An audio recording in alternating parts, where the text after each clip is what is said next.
Okay, Project Mercury being positioned as the UK's first family of sovereign frontier models. What does sovereign AI truly mean in practice, and why does the UK need it now, maybe more than ever? So yeah, happy to take that first. So there's been quite a lot of talk on this idea of sovereignty and AI sovereignty. And our side is it's more than just the location of a data center. It's more fundamental than that. It's all about control. Can someone turn it off at any given time? Who has control under the own model weights? So one example is, ChatGPT has been shown to have specific opinions on who you should vote for in the next UK general election. So it really goes much more to the heart on the models themselves, as well as what happens to data. And we've now seen kind of the overreach that the US government, as an example, has using kind of US tech companies as a way of interacting and engaging with other governments such as the UK. So kind of we believe sovereignty is being able to have control over the entire model stack from GPUs to the data centers to the models, and then also to the application layer themselves. And really now it is a problem that is becoming worse and worse as we've now kind of seen this new geopolitical tension and shift that we're now seeing, where it's really important that the UK, if it wants to have any say in this new technology that's just changed work, if it wants to have a say in what actually happens, it needs that form of control and sovereignty. And I believe that the description you've come up with is that UK, or to summarize what's been going on, is that the UK's been a digital tenant for the past decade. So it'd be good to understand how Project Mercury is changing that dynamic and shifting the country towards genuine digital autonomy, which I guess, as you sort of explained already, is increasingly important for us. Mark, do you want to take that one, or I'm happy to? Yeah, I mean, so yeah, because it was model specific, I wondered if you should take that. But yeah, I mean, we share 100% the same values and beliefs that James do. Civo is the infrastructure provider. We provide the data centers, we provide the GPUs, the infrastructure, the networks, everything.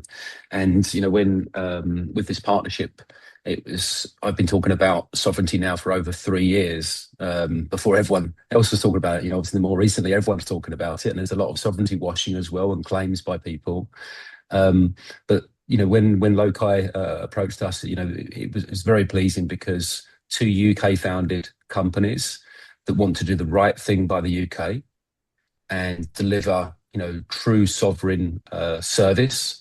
And I think the UK deserves to have that in place. And people want that. We've done a lot of surveys around that, and people are increasingly concerned about geopolitical risks and access to data. So to have that Project Mercury on UK soil, two UK companies working together on that is, I think, very important. Okay, and the pair of you, so like Locai Labs, Civo, you're building and hosting the models entirely on UK soil. So what would have been, or what are the biggest technical and infrastructural challenges in terms of creating homegrown frontier level LLMs? Yeah, I mean, for us, I mean, the main bottleneck that we were encountering was compute. There is currently a lot of understanding that to train up these, huge models, there needs to be the compute to be able to do that. And with obviously issues regarding the grid, we initially were thinking that is not going to be possible, but it was actually by working, collaborating with Civo, and Mark can speak more to kind of the work in which the Civo is doing to be able to spin up data centers and GPUs that we can do the necessary pre-training work and post-training work. But interestingly, now is a really good time to do it rather than 2, 3 years ago, as there has been a dramatic improvement in the kind of GPUs now available, from NVIDIA as an example, where the compute that you need to train a 30 billion parameter model or a 250 billion parameter model is significantly smaller due to kind of new recent innovations in both chip design, but also new architectures with, for instance, like a mixture of experts, language models, so on and so forth. So we now think now is actually a very good time to get into the game and be training these models here in the UK. And in terms of the coverage, I think you hinted at it there, but the series is spanning sort of everything from edge to the frontier systems. Just your thoughts, I suppose, as to how you see enterprises and I guess the public sector as well using these different tiers of capability. I mean, I guess LLMs are today, but whether inferencing is something that you think will become more prevalent over time. Just your thoughts. Yeah, I mean, one thing at the moment in which we can never compete at the scale of either the US or China, which is why the belief up until now has been that the UK cannot engage in the model layer. It very much needs to resign itself to only the application layer. And we kind of think, we shouldn't be competing on the 1 to 5 trillion parameter scale. We should be competing, though, on smaller domain-specific models. So if you look at, for instance, ChatGPT or Claude, these are huge, enormous models that are really meant to serve more of a consumer base than anything, where they're really trying to fill it with as much knowledge as possible and try and please all sorts of different domains. But if you actually train a model specifically for a domain, such as the finance, healthcare, so on and so forth, you can actually have a model that is far smaller and cheaper to train, but actually surpasses that in terms of performance on those key tasks. So the reason why we're kind of specifically working on those 30 billion to 250 billion parameter size is because that's kind of the now performance size that you can get, where if you then add in new domain specific information, such as training on your actual code base, you can actually be hitting the levels that you would be expecting from an Anthropic level model and actually surpass it by focusing that model specifically on what you do as a business. And you can then also have the size of these models, since they're a lot smaller, you don't necessarily need to host them in a data center. So one of the issues, obviously the UK being limited on compute, is not just training, but also the problem of inference, that the more users you have, the more GPUs and compute you need to have to serve it.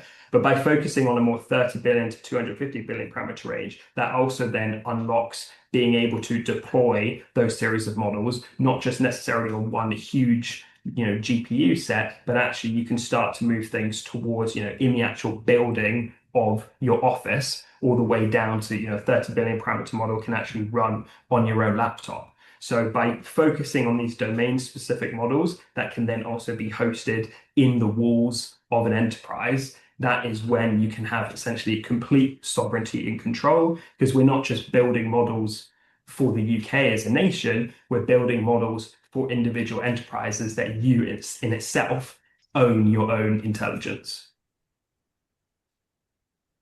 Okay, and in terms of the proposition, I mean, we might have covered some of this already, but security, residency, and compliance are pretty much central to the proposition. So just and we've talked a little bit about geopolitics. So in terms of the sovereign model family, reducing that geopolitical risk compared to relying on foreign-owned hyperscale providers, how significant, I suppose, is it, and how what sort of response do you think you will be getting, or you have already received? Yeah, as I mentioned, the problem you've got right now is that there's confusion around what sovereignty actually means, and the hyperscalers will have you think one thing, the US companies, and the reality is obviously, I'm sure, very different. And so some people define it as where the data center is located, which the hyperscalers will have you think, and then it comes down to things like legal jurisdiction. It comes down to where the company's owned. It could come down to where employees are based and who has access to that data. And there's the whole raft of things. And the problem we've got in the industry is no one's come up with an official definition, and that makes it very difficult to pin down exactly where sovereignty sits with people. But like you said, I think for us it's really important about this, almost like the digital kill switch. And if there can be any foreign interference and data can be moved out or anything can happen, then we don't believe it's sovereign. And so, two UK companies under UK jurisdiction with UK owned data centers, with all the infrastructure being hosted in the UK, is pretty much as sovereign as you can get. Now, you can go even further if you want and talk about where the chips are coming from, and we all know that they're made in Taiwan, and they're American. But it's how far do you go? There's only a certain level, and I don't think anyone in the world can actually claim sovereignty all the way through to the hardware, to the chip, to the memory, to the supply chain that has. And that's where companies have to decide themselves as well, is what are the risks to their business, and where they see sovereignty as important to them. And in terms of the government's sort of contribution here, I think there's a £500 million sovereign AI fund that's designed to accelerate domestic AI development, and these AI growth zones in particular, I guess. How does Project Mercury align with that national strategy, and what's the role you see it playing in terms of Britain and the UK's long-term AI independence? And bearing in mind what you've just said, how independent can it truly become, I suppose?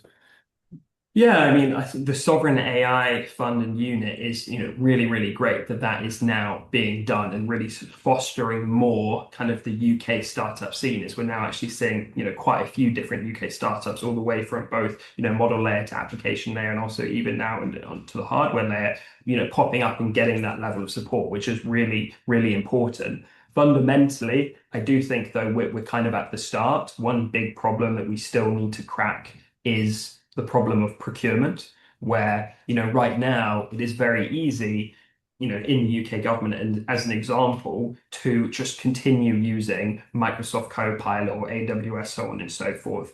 But really, we need to start taking more of a long-term horizon approach, that if we really want to support the UK economy and growth of these UK startups, you need to actually start taking a chance on the little guys and working more with them as a lever, where you can end up having those challenges of those hyperscalers, so on and so forth. But it's really cracking that issue of procurement, which, fantastic. The sovereign AI is starting to unlock more on the investment side, but still, more work obviously needs to be done. I think also fundamentally, as a nation, we need to be more confident that we can build, really great business technology here in the UK. I think one of the reasons why there hasn't been a Mistral or OpenAI equivalent here in the UK, one, you can put it aside to the problem of compute, but I think also it's important that we need to kind of have that belief that we can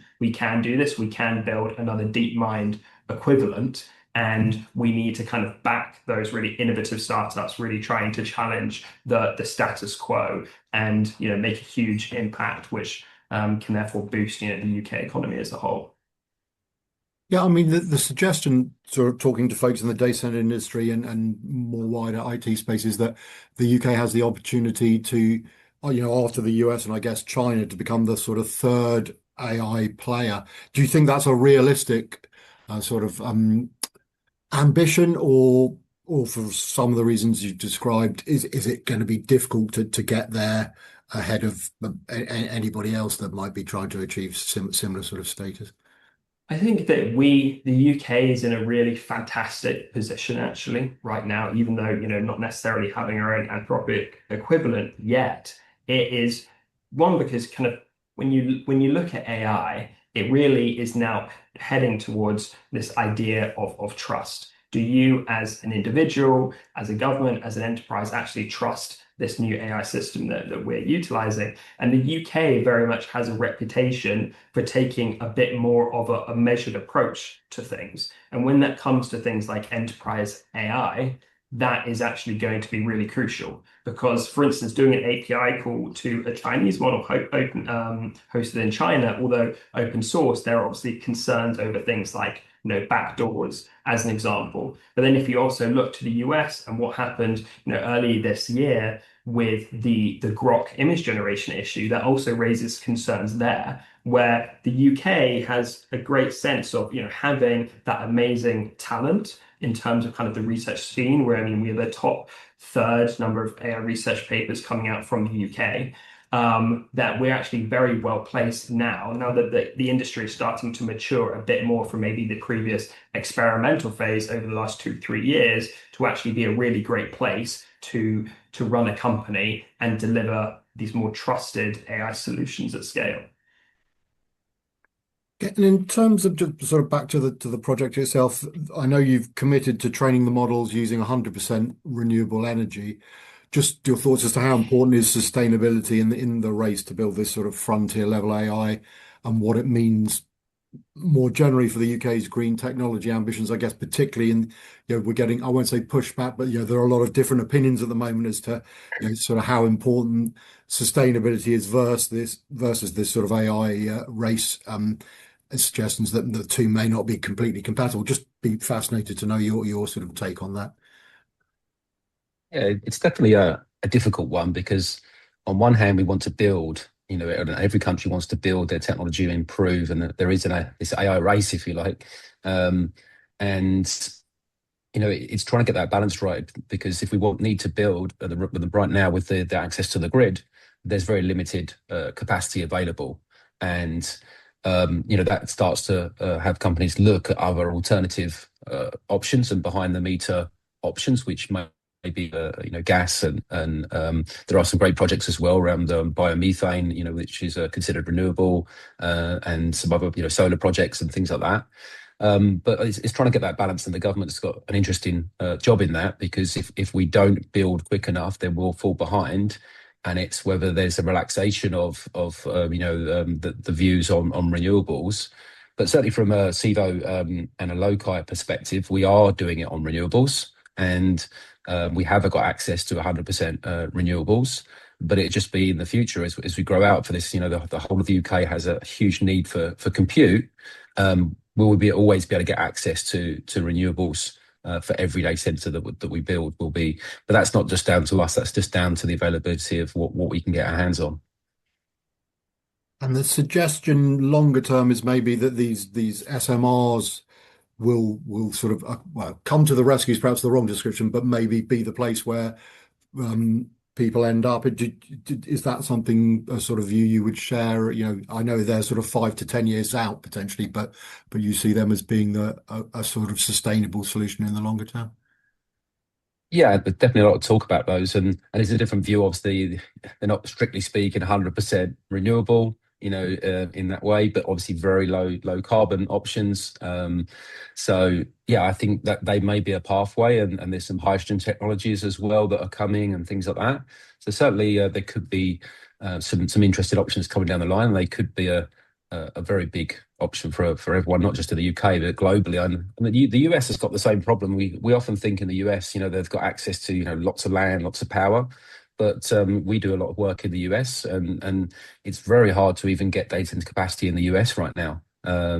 So there's generally a problem with the grids across the world, problem in Europe as well, in mainland Europe and places that have got issues. So I think as globally, we're going to have to start looking at innovative new ways, new solutions, SMRs and things like that as well, definitely.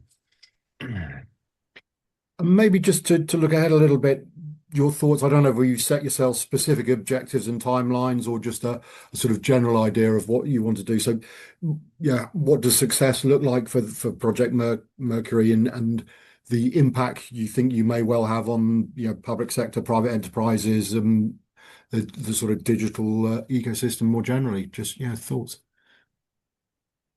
Yeah, so where we on a technical model front, we want to obviously build these kind of pre-trained variants from 30 billion parameters up to 250 billion parameters in terms of like timelines to achieving this. This isn't a 5 year long project. This is more, sub 2 years to be able to achieve all those different model ranges. And then once we've built up models, it would then, these base like pre-trained variants, we would then be specializing them across different domains that are, crucial to the UK economy. So one being, for instance, the finance sector, so a finance variant, a healthcare variant, so on and so forth, which we would then like to see deployed, across these different industries. One part we're also working on, not just on the pre-training side with Civo GPUs, is we're also working with Civo and those GPUs for our research in this aspect of continual learning. So that's the ability for models to essentially learn over time based on real usage. So one example,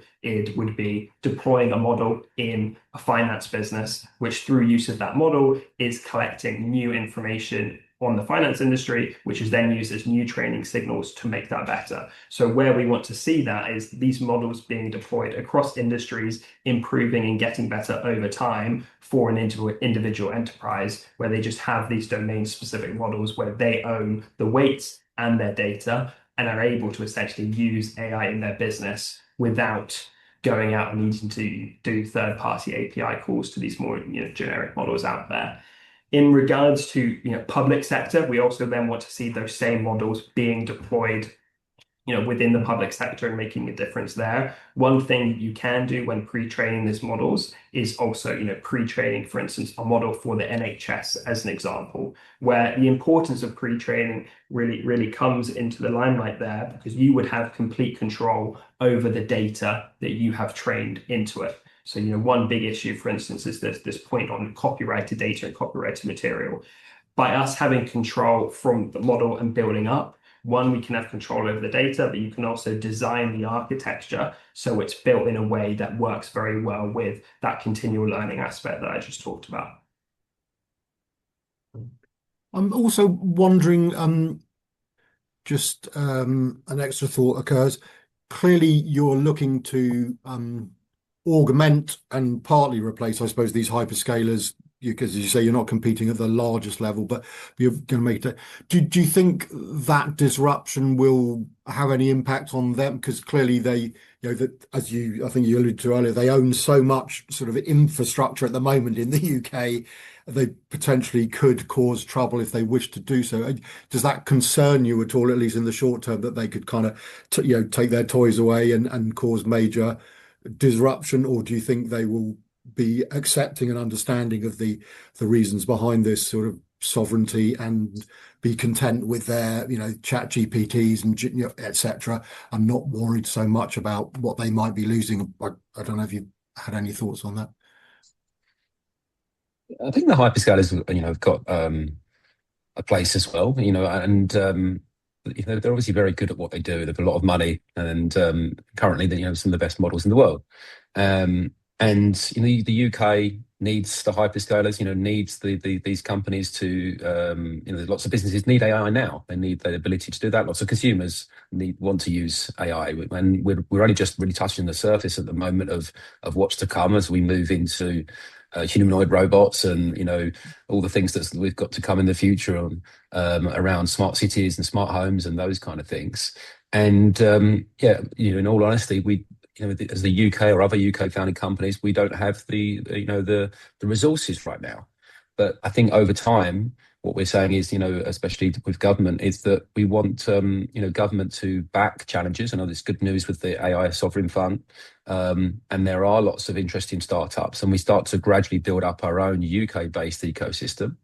And then it comes down to choice. It's everyone has a choice, and there might be some regulated industries that things change, and it has to be true UK sovereign. And there'll be others where they're not regulated, and they have that choice of using an American or a Chinese or a UK model or data center, and that's their choice. And I think that's the bit that's important for me, is that if we get the transparency in what sovereignty actually means, and everyone's honest about it, then each company or organization can evaluate the risks themselves, and then apply their own business plan to that of where they deploy things, and how they deploy things, and what models they use. So it's going to take time, and obviously we've got to prove that there's some really strong alternative options. We are on the brink of doing that with Project Mercury and the work that we're doing with Locai. So we're excited about that future, and hopefully people will see the benefits of that. And I think, James, you might want to mention about a client that you're already working with, because they absolutely insisted that it has to be UK model. It had to be private as well, so it couldn't be on the public cloud. And I think there's going to be more and more examples as we move forward of companies like that that insist on true UK sovereignty. Yeah, no, that's a great point, Mark. I mean, one client that we're working with, they're called First Light Fusion. They're one of the two nuclear fusion companies in the UK. And, their issue, they're dealing with incredibly sensitive data and obviously very nervous using kind of models, whether it's any third-party API calls. So what we were able to do with them is build their own coding model that is now running on their own air-gapped network, which is now collecting training data for them based on the kind of the coding that they do, which is then acting as new training signals to then update and improve the model.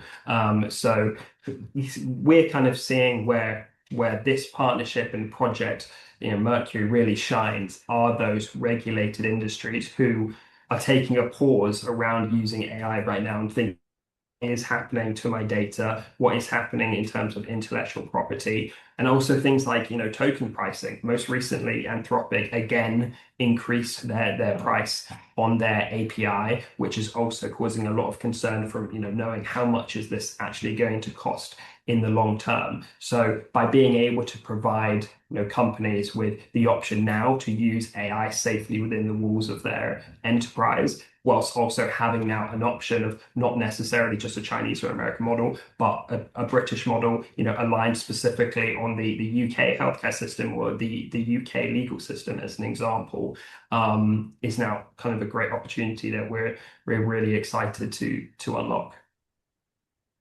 And so I keep thinking of final questions. I promise this is the last. No, please. Just in terms of the capacity, I mean, assuming things go well, which there's no reason to think not. Are you comfortable? We all know the data center industry is under pressure for power, land, and all that, as I think mentioned earlier. Are you comfortable that there is enough space and power, etc., to grow the business alongside the customer demand, or do you worry that, as with all data centers at the moment, there's some sort of threat that there might be a bit of a bottleneck or just a lack of capacity at some stage? Yeah, I think it's a challenge for everyone, even for the large. Look at Anthropic. They were recently, throttling a lot of customers. That's probably why they're putting their prices up as well now. And that was because they didn't make enough investment into data center capacity, and in the end, they did a deal with Elon Musk, and they took the Colossus One off Elon Musk and have rented that at some crazy price, and that got them some capacity at the moment that's allowing them to grow. So it's not just a challenge that say the challengers are facing. And I think anyone that's successful in this industry is going to face some challenges in being able to stand up infrastructure, both from the data center side, but also from even the the chip side, and making sure you've got a regular supply of chips coming through. And obviously they're very, very expensive, so that it's going to need capital. Fortunately, Civo, we've got a certain amount of capacity that certainly for right now is ample for the work that we're doing with Locai. We've already got our orders in with NVIDIA for the new Vera Rubin generation, so that will unlock additional performance and actually lower the cost of the training as well in that regard. So they'll be shipping in Q1 next year. So we feel we're well positioned, but like everyone, it's going to be a challenge, and you can be almost a victim of your own success, because the more successful you are, the more Yeah. data center capacity that we'll need.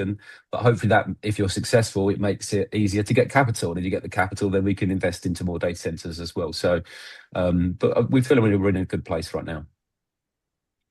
Fantastic. I mean, it's been great to chat to you both, and thanks so much for sharing so many great insights into the work that you're doing and the likely future for AI in the UK. So, Mark and James, thanks so much.